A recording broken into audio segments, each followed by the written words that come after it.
Okay, cool. Okay, we're gonna do part 2 of the notes. We're only looking at pages 5 and 6. That's because if I go too much further with part 2 of the notes, it's gonna start getting to some topics that will be on homework 4, which I won't assign until Tuesday night. Or after Tuesday's class, which we won't do till Thursday. So I don't want to do that. I think I'm going to be a little too much. So I just really just want to focus on what homework 3 will be on. So homework 3, if we look at that really quickly, which actually can be what homework quiz will be on. But it's just more of this type of graphing, like, yeah, can you graph these types of functions? Are you cool with that? Some stuff with determining possible equations, kind of nice questions there. Going back to power functions again, graphing those. The homework should be pretty, and actually, you guys should have a chance to work on homework in class today. So I think should be a pretty easy going class today. Good way to start the week. Anyhow, so some things just to keep in mind. Terminology. I think I should be comfortable with this. X equals a is a 0 of the function. Okay, that's fine. If you're told that something is 0 of the function, that means that the function equals 0. So when f of a equals 0, when you set the equation equal to 0, whatever a is, it's called a 0 of the function. Instead of calling it 0, it's called a solution when f of x equals 0. X minus a would be a factor, right? You can factor it out. A comes 0 as an x-intercept. That works too. Local extrema. We'll talk about that in a little bit. But yeah, but that's just like highs and lows. And so we'll probably use Desmos for that. I think that, and I'll show you how to do the graphing calculator as well. That'll be good to do. So anyhow, let's move on to example 1. Okay. Oh, and let me fill this out. Sorry, this fill blanks. Upon a function of degree n has at most n minus 1 local extrema, and at most n real zeros. Sorry about that. Yeah. Oh, because if you think about it, right? Like let's say I have x squared plus 4x plus 3 equals 0. So if I factor, I get x plus 3 and x plus 1. What are your x-intercepts here? So x minus, so a is going to be -3 or -1, right? So if I do x minus a, I'm doing x minus -3, which is x plus 3. Or if I do x minus -1, I get x plus 1. So that's what's meant by that. X minus that 0 will be a factor. And then let me go back to that last part. Upon a degree n has at most n minus 1 local extrema. Extrema is like plural for extreme, like highs and lows, and has at most n real zeros. So for example, let's look at this equation again, right? X squared plus 4x plus 3. What kind of graph is that? Good, right? And how many times will I cross the x-axis? Twice, at -3 and -1. So how many zeros do I have? 2. And how many low points or high points do I have? Just 1. So it fits that explanation there. Upon a function of degree n has at most n minus 1 local extrema. And local meaning it's not the absolute lowest. It may not be the absolute lowest point, absolute highest point, but there's a change from increase to decrease or decrease to increase. Like in this case, when you have a minimum, the graph is decreasing until you get to the low point and then starts increasing. It's kind of like a roller coaster, going down, then up. So when you see that transition, that's called a local extrema. From increase to decrease or decrease to increase. What if I had a cubic function? I'm not going to try and make up one on top of my head, but I'll just graph them for you guys. Exactly right. If I have now, it doesn't always have to be that way for x cubed. Well, let me select all that. Okay. What if I had a cubic function could look like this, right? With the end behavior, that kind of makes sense. So how many x-intercepts does this have? 3. And how many highs or lows? Now, is that the absolute highest point? No. It seems like the highest point for a time being, but then it goes up forever. And that's not the lowest point, but for the time being, it seems like the lowest point. So it's like a roller coaster. You hit a peak, and you come down, the low point, come back up again. So that's what's meant by at most n minus 1 local extrema. Now, will all x cubed functions look like this? Absolutely not. Because what if I just have y equals x cubed? That actually has no extrema. This looks like that. and it only has one x-intercept. But technically, I know there are three zeros. Remember we did the Demois theorem, and we had like to find like the cube root of one, all the and we had to like use the whole trig stuff. Remember that stuff? And then we had to there was some complex numbers, and there's some stuff with the unit circle. Like I think that theta was like 120 degrees or pi over 2 pi over 3, if I'm not mistaken. By the way, that's not coming back this semester. Don't worry about it. For some reason, I don't know why we teach it. It has no place in calculus. You never ever see in AP calculus that Demois theorem crap. Actually, you never see complex numbers at all in AP calculus. So I don't know why we do it, to be honest, but we just do. So anyway, so don't worry about that. So when people ask, is this like semester going to be cumulative for the whole year? No, it won't. I'm not going to ask you to verify identities. I'm not going to ask you to do Demois theorem. I'm not going to ask you polar stuff. Will that stuff come back in AP calculus? You bet. It will come back. But for this semester, we're going to focus on what we do this semester, just so you know. Okay, let's look at example one. I'll get off my my soapbox there. Example one, determine the zeros of that. Okay, well, this is just old school algebra. What should I do here? Take out x. Yep, great. And hopefully your factoring is solid. If you want to factor by trial and error, cool. If you want to use like some fancy techniques, you can as well. But if I think about it, 3x squared, how am I going to break that apart? Yeah. And -2 is only -2 and 1, or +2 and -1. So I can kind of like finagle this a little bit, but it looks like I kind of stumbled upon it. And just to check, FOIL, the inside is -5x, all's good. If you want to do this business, some of you guys do this, that's totally fine. You guys know how that works? Yeah, find terms that multiply it to negative. So you multiply a and c. It's called the AC method. That would be -6 and 1. And some people do this. I'm not sure if you guys went to our middle school here. Use CPM. We do this kind of business, 3x squared. It's kind of similar to that polynomial division box I showed you guys, right? And then you put -6x and x because you split the middle term. That's x, -2, 3x, 1. So you can do that too. Okay, once you have a factor though, what are the zeros, guys? X equals 0. Go, Sean. And 2. Perfect. Good. Yeah. And the maximum local extremity it can have is 2. 100% correct. Yes. In fact, actually, I could graph it pretty well. What I could do is this, right?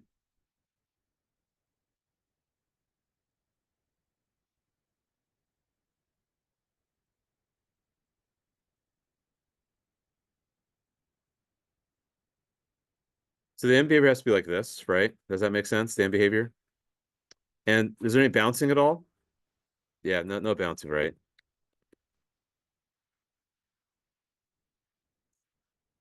Now, do I know how high that goes? Not really. Know how low that goes? Not really. But what you can do, if you go to Desmos, y equals 3x cubed minus 5x squared minus 2x. If I clear that for a moment. Yeah, I mean, there's no way you're going to come up with that analytically. Like, oh, -0.17.182. Well, that's kind of crazy, right? Now, once you start taking calculus, you will be able to start doing that. And actually, I'm going to kind of rearrange the units because I actually want to start doing calculus a little more. I want to do it sooner with you guys. I was talking to Ms. York, and she had a really great idea of how to redo some of the topics. So actually, I do want to teach you guys how to do this by hand sometime this semester. So I might rearrange some of the units just so we can get to calculus a little sooner and maybe push some of the things later. So it's just something to keep in mind. Anyhow, so that's that. And then in the graphing calculator, you could do it like this. Let's see here. If I go to that year, let me pull up my calculator. I think you guys have done this before. If not, please tell me.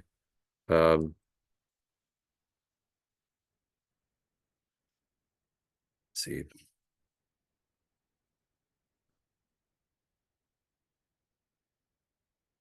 This is recorded, so you guys have access to this. If I go, was it 3x cubed? What was the rest of it? Minus 5x squared? Minus 2x, thanks, guys. Yeah, if I graph in the standard window.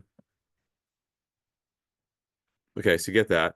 Now, to find the highs and lows, if it's second trace, and pick, like, say, number 3 for the low. So move close to the low point.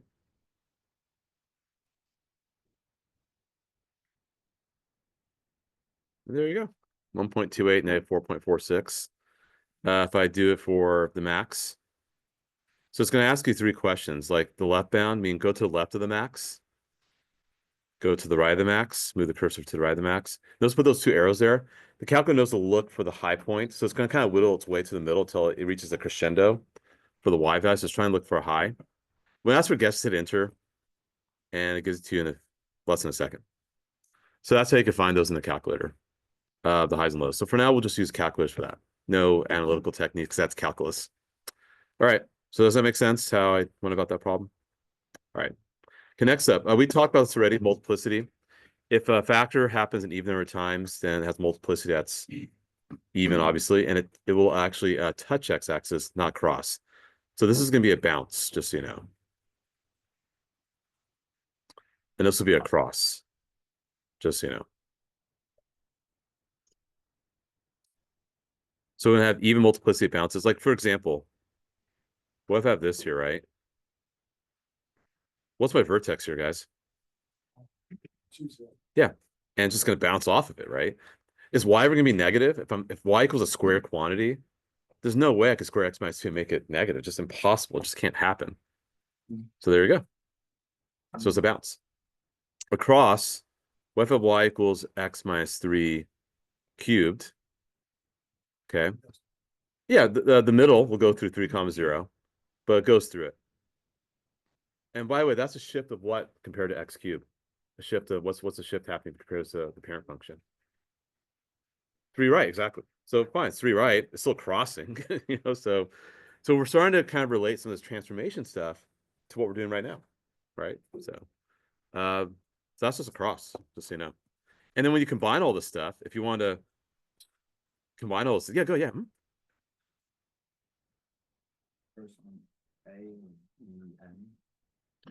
Oh, great question. Yeah, I just glossed over that. Stands for Ken. Just kidding. Being stupid. No, K, E stands for element. So K is an element of natural numbers. I actually don't know how to remember that. I'm not a math major, I'm an engineering major. It's a very mathematical term. So element means a member of. The natural numbers are whole numbers. Whole numbers are 0, 1, 2, 3, 4, 5, 6. So remember we said like the exponent has to be a whole number, non-negative integer. So like for a polynomial function, like you could raise it to 0 power. It's 1, 1, 2, 3, 4, 5, to infinity, but whole numbers. Exactly. But more specifically, that means k is an element of the natural numbers. But mathematicians are lazy. Instead of writing all that out, we have a shorthand notation. Great question. I didn't think to elaborate on that, but I'm glad you asked. It's a good question. Yeah, what if I combine like you don't have to write this down, but what if I combined all this, right? How many x-intercepts do I have here? Just 2, right? What's my m behavior going to be? Like that. And I'm going to bounce where? At 2. There you go. Right? I'm pretty sure that will be a high point, like a local max. Not sure what that is though. That I'm a little confused about. But anyway, we're just understanding these graphs better. Okay, let's just do 2 more examples. We'll kind of go through maybe I'll do 2 with you guys, have you guys try 3 on your own, and after that we'll do the homework quiz and you guys can work on homework. That's all. So short lesson today. All right. Because you guys got 4 more classes today. It's crazy. Yes. A through E today. Yeah. Oh, then look at that. Let's do 3 then. Nice. Lovely. Even better. All right. We'll actually do this together. Okay. Thanks, Hans, for 1, 2, 3, 4. 1, 2, 3, 4. Okay. What's my degree, guys? What are my zeros? Okay, multiplicity. Once, twice, and 3 times.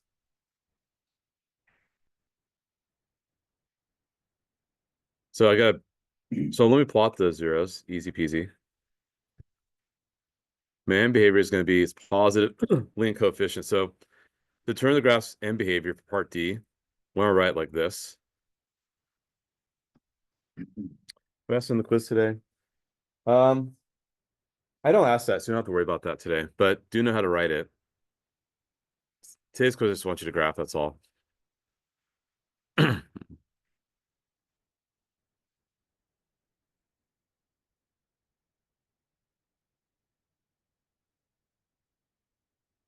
So do you see why it's going to be that? Because think about it, right? What's the leading coefficient? Or a leading term? Just x6, x to 6 power, right? 1 times x to 6 power. So you have a positive leading coefficient with an even degree. So the end behavior is going to be up, up. And we bounce at 1. We'll pass through 0. You're correct. My bad. My apologies. Correct. There we go. We bounce at 4. And the max, we have 3 extrema. I mean, what it could have, actually, it could have 5. My bad. My apologies. It could have 5, but we actually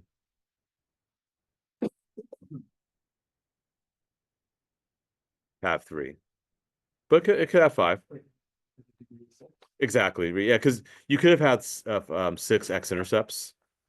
So if you have 6 x-intercepts, 1, 2, 3, 4, 5, 6. So how many peaks and valleys you got? 1, 2, 3, 4, 5. That's why it could. But we don't. Yeah, because of the bouncing and the repetitive factors. That's why. Yeah. Okay. Pretty straightforward. All right. pretty easy day today. So yeah, so homework will be this. Will be homework number 3 handout. So you'll do just a bunch of, you'll do the following, same thing again, A through F for 5 of these or 6 of these equations. And then 7 parts A through D, just asking to write possible equations for these. And then 8, 9, 10 is just graphing that stuff. I imagine this homework should take like, I don't know, if you're really efficient, maybe half hour. I don't know. Well, then there's a page 2 as well. Okay, the homework quiz is just number 1. Don't do number 2. Just number 1. I'm back. Okay. Have you done homework quiz? Are you playing I just have to not. Actually, if you do want to compare something to the next quiz, I don't know.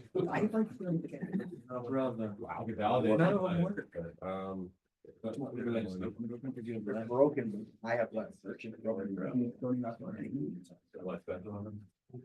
This is. Taking everything.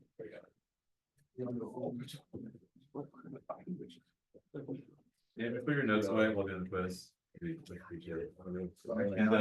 John, see if I have a little more space. Yeah. We'll do 10. There's only do quite a quiz now. Yeah. All right. Let's move in over to So long. Let's go down. Yeah, man.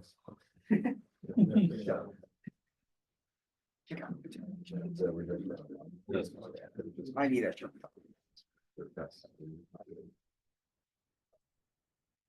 movie.